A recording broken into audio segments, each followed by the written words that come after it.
estimate to complete represents the expected cost required to complete the project. It measures only the future budget needed to complete the project, not the entire budget. And it allows the project manager to compare the funding needs to finish the project with funding available. The ETC can be calculated either for each task or for the whole project. There are two ways to calculate ETC. You can see here is the formula for ETC: budget at completion minus earned value divided by your cost performance index. Since each of the input variable right side of the equation has been determined prior to this step, the ETC can be calculated either for each task or directly for whole the project. So here I'm going to take reference values belongs to that graphical slide. So we are going to have based on a new estimate. This is called a management ETC. This means that a new estimate of the remaining task in the project is performed. In our example task, we will calculate the ETC based on the past performance of the project. Once again, we will add a column to the table for ETC. I'll give you an example over here like this way. I already mentioned that which values I'm going to take reference values belongs to that graphical slide.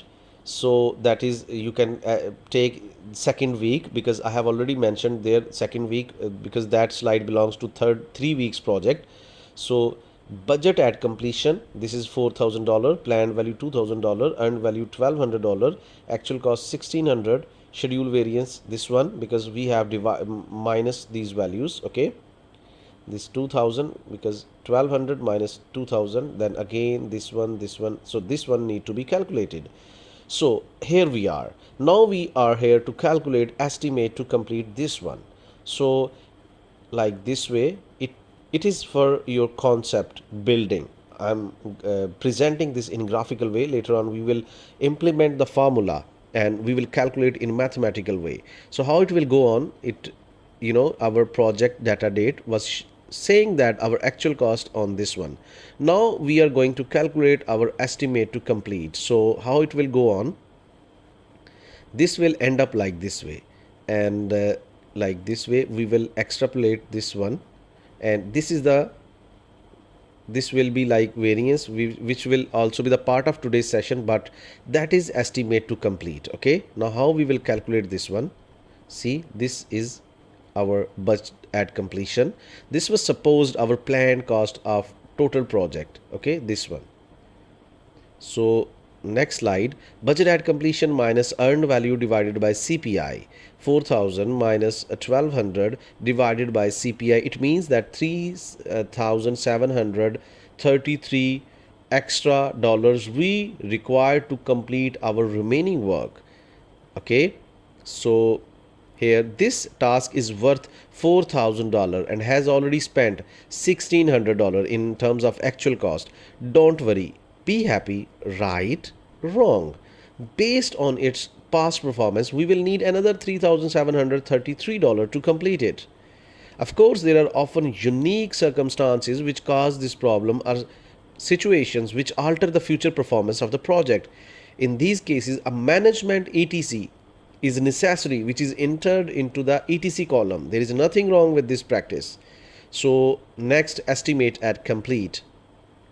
Estimate at complete, it is like this way. This was estimate to complete, how much we require to complete our remaining project. Now this is estimate at completion. See, this budget was planned budget.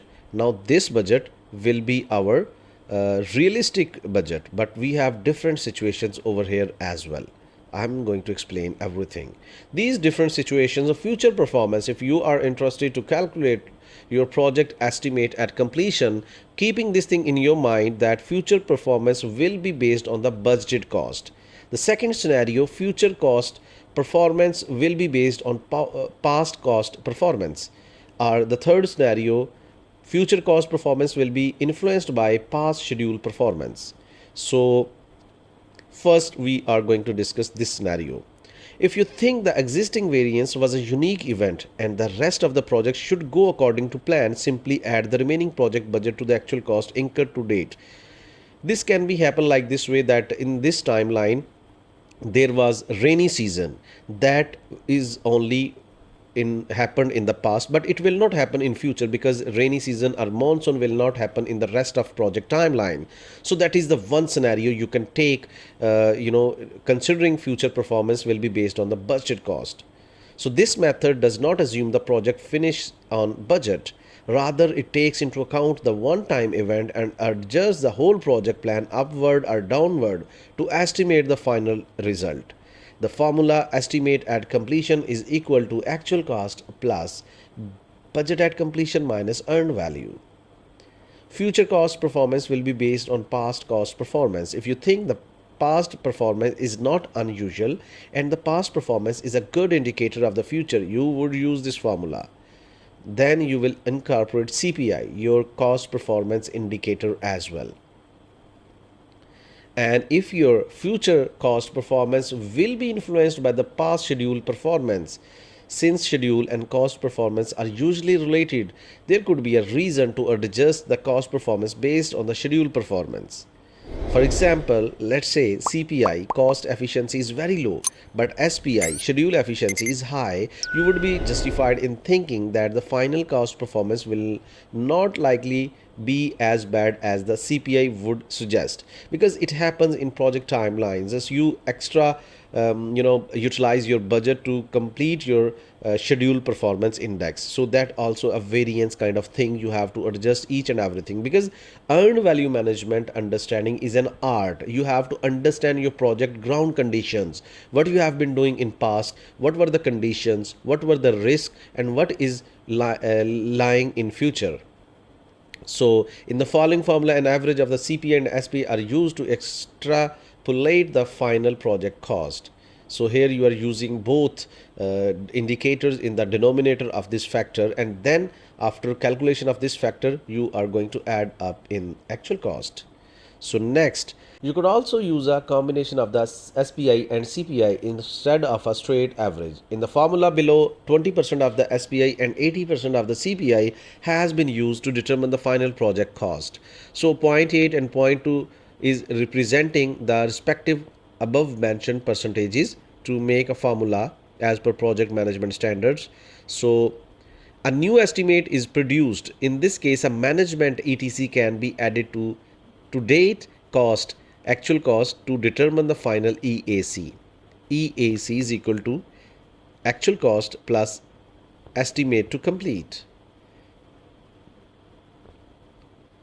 The first two forecasting methods represent the high and low extremes, and the third represents an attempt to forecast somewhere in between those extremes. Finally, the fourth method represents a new estimate, a brand new value taken from other sources, if none of the other methods are able to produce the desired results.